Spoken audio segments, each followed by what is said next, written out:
Welcome to my YouTube channel, Tony Su Vega, your feng shui guru and paranormal expert.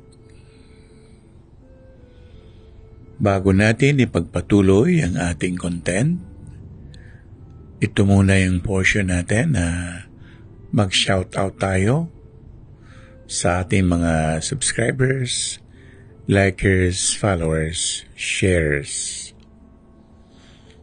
Una na dito si Juni Tatsumi, Carly Bumatay, Josephine Katindig ng Bulacan North,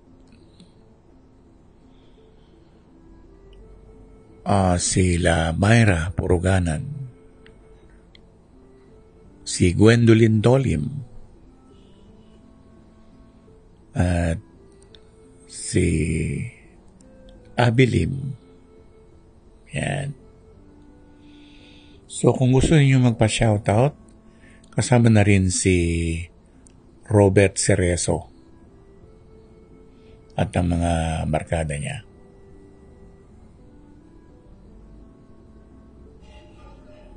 Horoscope.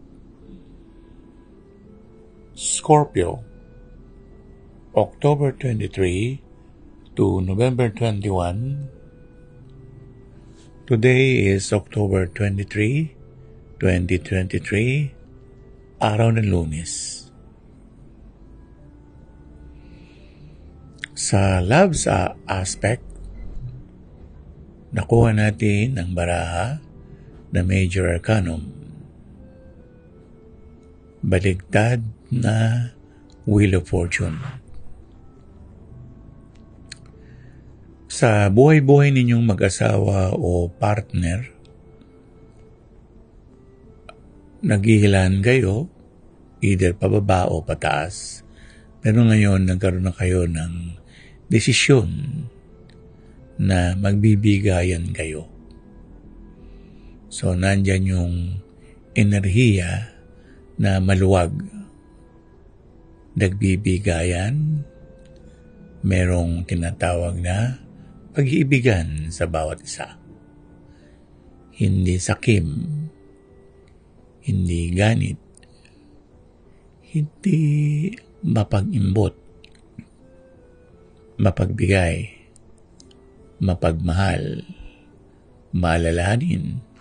Sa karir, nakuha natin ang card na 5 of Pentacles na baliktad. May dumarating na chance sa iyo sa karera sa loob ng 5 linggo, lalo na nga kung ang pagtutukuyan natin ay kung ikaw ay nagtayo ng sarili mong negosyo. Ito na yung panahon para ikaw ay mangolekta o tumubo o meron kang gain na tinatawag. At pag tinanong natin kung ano yung gain na yun, ano yun kung anong sinuksok, yun ang hinudukutin. So meron siyang cause and effect. Nagtrabaho ka, meron kang seseldohin.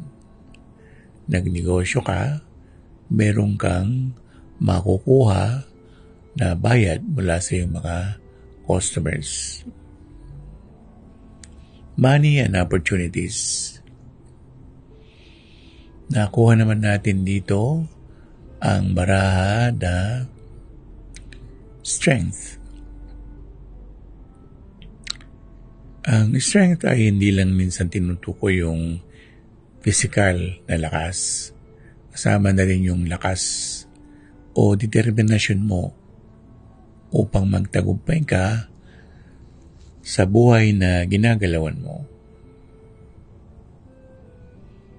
At ito ay isang aspeto ng buhay kung saan kahit na mahirap suungin, susuungin mo ito.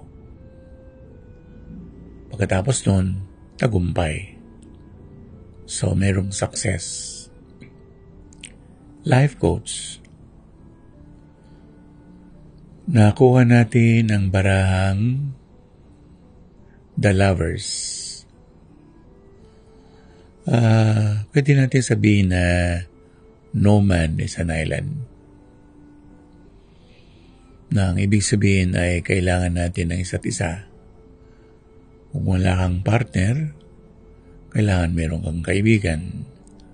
Kung wala kang kaibigan, sino ang tutulong sa'yo? O sino naman ang kabilang dulo ng iyong katagumpayan? Kahit na yung mga awit, kung wala siyang pala, wala siya makikita. Meron dapat fans. Yung fans ang nagbibigay buhay dun sa performer para magkaroon ng buhay ang kanyang ginagawa, kagaya ng pagsayaw o pagkanta.